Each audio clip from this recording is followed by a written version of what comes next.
Hello friends, welcome to Indian study पर आपका स्वागत है। दोस्तों, आज की इस वीडियो में मैं आप लोगों के लिए हिंदी का टेस्ट लेकर के आया हूं, जो कि आपके आने वाले एग्जाम यूपीएसआई के लिए बेहद इंपॉर्टेंट है। वीडियो को एंड तक जरूर देखिएगा, क्योंकि लास्ट में मैं आपसे क्वेश्चन भी पूछूंगा और उसका आंसर आपको कमेंट बॉक्स में बताना होगा। साथ ही साथ ध्यान रखिएगा, यूपी ट्रिपल एससी में पीईटी में हिंदी आना है, तो ये वीडियो उसके लिए भी इंपॉर्टेंट होगी।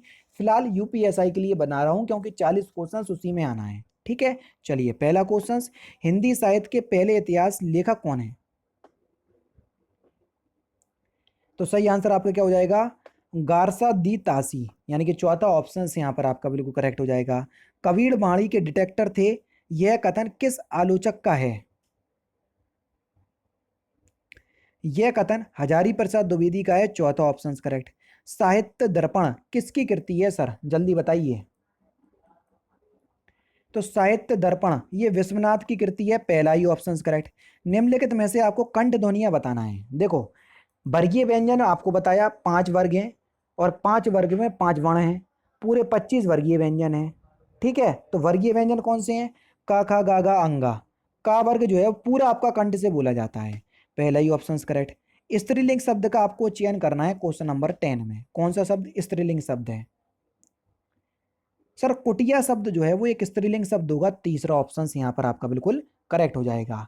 आप सभी लोग जानते हैं कि एसएससी जीडी में भी बिल्कुल बम्पर वैकेंसी आई है भरपूर तरीके से, तो उसमें भी आपका क्या आना है सर? हिंदी आना है। तो इसी अकॉर्डिंग मैं आपको यूपी ट्रिपल एससी या एसएससी जीडी की एक बेहतरीन बुक बता दे रहा हूँ, जिससे आप प्रैक्टिस कर सकते हैं। तो उस बुक को आप परचेज कर सकते हैं, या तो ऑफलाइन मार्केट से कर लो, या डिस्क्रिप्शन में लिंक है ऑनलाइन, जैसा आप करना चाहे वैसा कर लो, मेरा कोई फायदा नहीं है। ठीक है दोस्तों, आप सभी लोग जानते हैं एसएससी जीडी में बम्पर वैकेंसी आई है, और ऐसे मौके बार बार नहीं आते। और मौके को जब आपके सामने आया है, उस मौके को हमको किस तरीके से लेना है कि हम अपनी एक सीट सुनिश्चित कर पाए, वो मैं आपको बता रहा हूं कि आपको किस तरीके से एसएससी जीडी में एक अपनी सीट सुनिश्चित करना है और वर्दी पहनना है। ठीक है, सबसे पहले तो आप ये जान लीजिए, एसएससी जीडी के through CRPF, BSF, SSB, CISF, ITBP, NIA, Assam rifle, इन सभी में आपको जॉब जो है वो दी जाती है। ठीक है, आप कोई भी टॉपर का इंटरव्यू उठा करके देख लीजिए, चाहे वनडे एग्जाम के टॉपर के इंटरव्यू देख लीजिए, चाहे यूपीएससी लेवल के टॉपर का भी इंटरव्यू देख लीजिए, सभी लोग एक ही बात बोलेंगे कि कोई भी एग्जाम की अगर आप तैयारी कर रहे हैं तो उस एग्जाम के लास्ट ईयर के पेपर देखो, उसके अकॉर्डिंग फिर जो भी बुक या जो भी पब्लिकेशन आपको सेट प्रोवाइड करवा रहा है, प्रैक्टिस सेट, उसको देखो, फिर अपनी तैयारी को बेहतर करते चलो। ठीक है, तो भैया यही आपका है पब्लिकेशन, चक्षु पब्लिकेशन, जो कि इसी बात को ध्यान में रखते हुए देखो 20 प्रैक्टिस सेट लेकर के आया है इस बुक में, और 8 सॉल्व पेपर हैं। सॉल्व पेपर सर कौन से? जो आपके लास्ट ईयर पेपर हो सके हैं, 2011, 2012, 2013, 2015 और 2019 जीडी के, उनमें जितने भी क्वेश्चंस पेपर बन चुके हैं वो सारे इस बुक में समाहित हैं, और 3200 से ज्यादा बहुविकल्पीय प्रश्न जो है वो उपलब्ध हैं। सबसे अच्छी बात क्या है बुक की, वो देख लो। जैसे आपने ये वाला सेट पेपर लगाया, ठीक है, इसमें देख लीजिए 100 क्वेश्चंस होते हैं। हिंदी और इंग्लिश आपकी ऑप्शनल है, जो इंग्लिश वाले हैं तो वो इंग्लिश को अटेम्प्ट कर सकते हैं, और जो हिंदी वाले हैं तो देखो हिंदी का पोर्शन बिल्कुल अलग से दे दिया, वो हिंदी को अटेम्प्ट कर सकते हैं। ठीक है, अब सबसे अच्छी बात क्या है सर, यहाँ पर आंसर की दे दी। हर बुक को जो खास बुक बनाती है वो इसलिए बनाती है क्योंकि इसमें व्याख्या सहित हल दिया, बस यही चीज इस बुक को खास बना देती है। तो मैं आपसे कहूंगा कोई भी बुक परचेज करो, ऐसा नहीं है कि मैं ये बता रहा हूं, आपको जो आपके लिए अच्छा होता है वो मैं आपको यहां पर बताता हूं। अब जो भी आपको बुक परचेज करना है वो आपके ऊपर निर्भर है, लेकिन उसमें ये देख लेना कि व्याख्या सहित हल दिया हुआ है पीछे या नहीं दिया हुआ है। हर बुक में नहीं मिलेगा, इसलिए तो आप लोगों को चक्षु पब्लिकेशन की बता रहा हूं, डिस्क्रिप्शन में लिंक है, देख लेना। अब आप सोच रहे हैं सर लिंक प्रोवाइड करवा रहे जरूर सर का कोई फायदा होगा, अरे भैया कोई फायदा नहीं है। ऑफलाइन मार्केट में भी अवेलेबल है ये बुक, तो ऑफलाइन मार्केट से भी ले सकते हो, आपके ऊपर निर्भर है ना। जो भी अपने जहां भी रह रहा हो ऑफलाइन मार्केट से परचेस कर सकते हो, कोई भी दिक्कत नहीं है। अभी इनकी ये 2 बुक आई है ना, एक तो आपका एसएससी जीडी ये वाली आई है प्रैक्टिस सेट वाली, और ये संपूर्ण गाइड बुक है।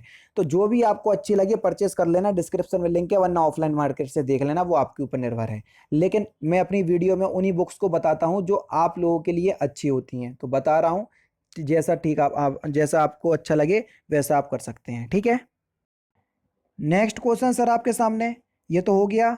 कौन सा शब्द भाववाचक संज्ञा का नहीं है? तो आपका सही आंसर क्या हो जाएगा सर? सुंदर ये गुणवाचक संज्ञा का है, ना कि भाववाचक संज्ञा का। सुंदरता लिखा होता, सुंदरता लिखा होता तो यहां पर आपका भाववाचक संज्ञा में आ जाता। सुंदर शब्द आपका जातिवाचक संज्ञा में है, गुणवाचक तो विशेषण होता है, ध्यान रखना है ना। चलिए, निम्नलिखित में से उस वाक्य को पढ़िए, उस वाक्य को पढ़िए तथा उसमें कारक का पहचान कीजिए। हे प्रभु मेरी इच्छा करो, हे प्रभु डंडा बिंदी जिसमें भी आ जाए, कौन सा कारक होता है सर? संबोधन कारक। तीसरा ऑप्शन करेक्ट। निम्नलिखित में से कौन सा शब्द कृदंत है? जल्दी बताइए, कृदंत है। तो सही आंसर आपका क्या हो जाएगा सर? बिड़त। बिड़त शब्द जो है वो कृदंत शब्द है, जिसमें आपको दांत में जो है वो एक घर्षण सा होगा, उसको ही बोलते हैं। दूसरा ऑप्शन करेक्ट। काव्य के आस्वादन में जो आनंद प्राप्त होता है उसे क्या कहते हैं? तो जो आनंद प्राप्त होता है उसको हम रस कहते हैं, क्योंकि अलंकार तो आभूषण कहलाते हैं। चौथा ऑप्शन करेक्ट। निम्नलिखित में से विशेषण शब्द की पहचान कीजिए। पैतृक शब्द जो है वो एक विशेषण शब्द है। चौथा ऑप्शन करेक्ट। इपसिप्त का विलोम शब्द आपको बताना है। इपसिप्त का विलोम शब्द, इपसिप्त का विलोम शब्द हो जाएगा अनिपसिप्त। दूसरा ऑप्शन करेक्ट। साहचर्य का विलोम शब्द आपको बताना है। साहचर्य का विलोम शब्द क्या होगा? तो साहचर्य का विलोम शब्द हो जाएगा सर अलगाव।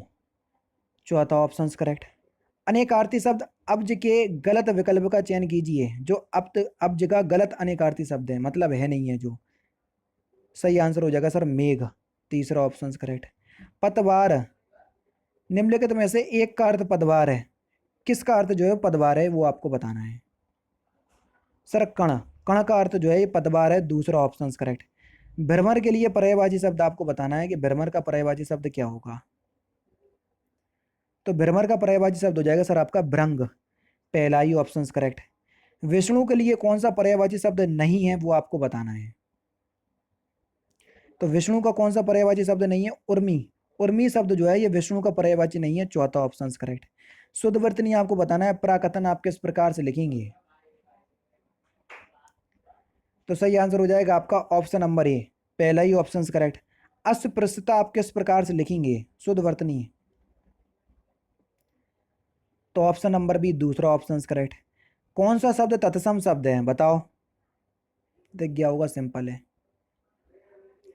तो कौन सा शब्द तत्सम शब्द है? विस्मय। विस्मय शब्द जो है वो एक तत्सम शब्द है, क्योंकि ये जो बा बगला वाला है ये आपको तत्सम में ही देखने को मिलेगा। कई लोगों ने चिन्ह लगा दिया होगा, मुझे पता है। अट्टालिका का तद्भव क्या होगा? तो सही आंसर हो जाएगा सर आपका अटारी। चौथा ऑप्शन करेक्ट। गड़बड़ घोटाला कौन सा शब्द है? तो सही आंसर हो जाएगा सर देशज शब्द। दूसरा ऑप्शन करेक्ट। सबके, सबके समान अधिकार पर विश्वास, सबके समान अधिकार पर विश्वास, तो इसको वाक्यांशों में एक शब्द क्या होगा?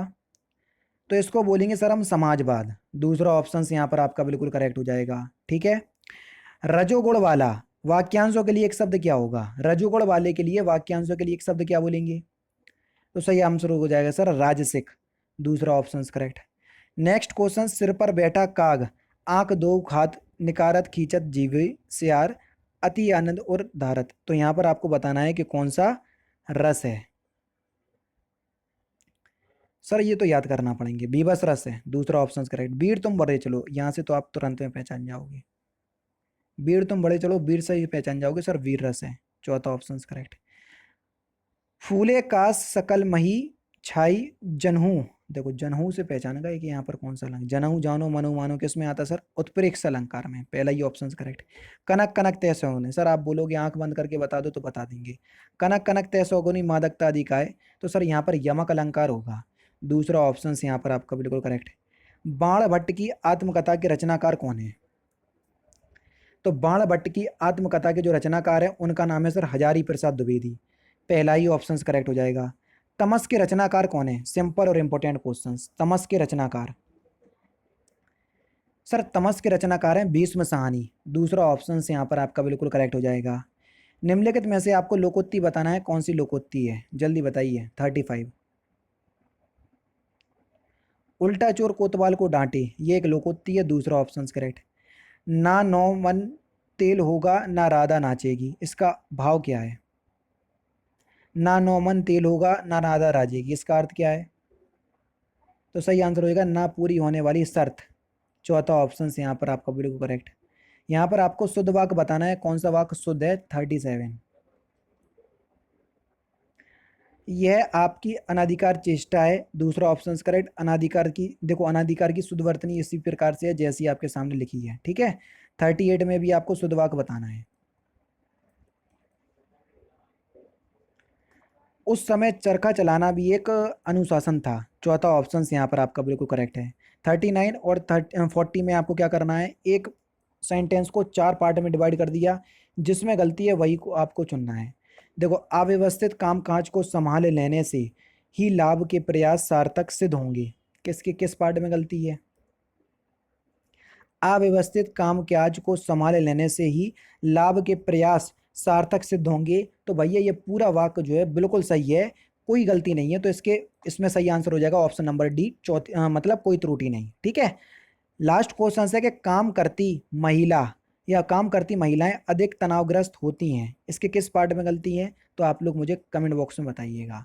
तो दोस्तों, ये थे आपके 40 हिंदी के इंपॉर्टेंट क्वेश्चंस, जो कि आपके आने वाले एग्जाम के लिए बहुत इंपॉर्टेंट है। वीडियो अगर आपको समझ में आए और अगर अच्छी लगे तो प्लीज़ दोस्तों वीडियो को लाइक और शेयर जरूर कर दीजिएगा। तो दोस्तों, फिलहाल की वीडियो में तो सिर्फ इतना ही। अगर आपको वीडियो पसंद आए तो प्लीज़ दोस्तों वीडियो को लाइक कीजिए, शेयर कीजिए और साथ ही साथ हमारे चैनल को सब्सक्राइब करना ना भूलें, क्योंकि मैं रोजाना इसी तरह के वीडियोस आप लोगों के लिए लाता रहता हूँ। नमस्कार दोस्तों, जय हिंद, जय भारत।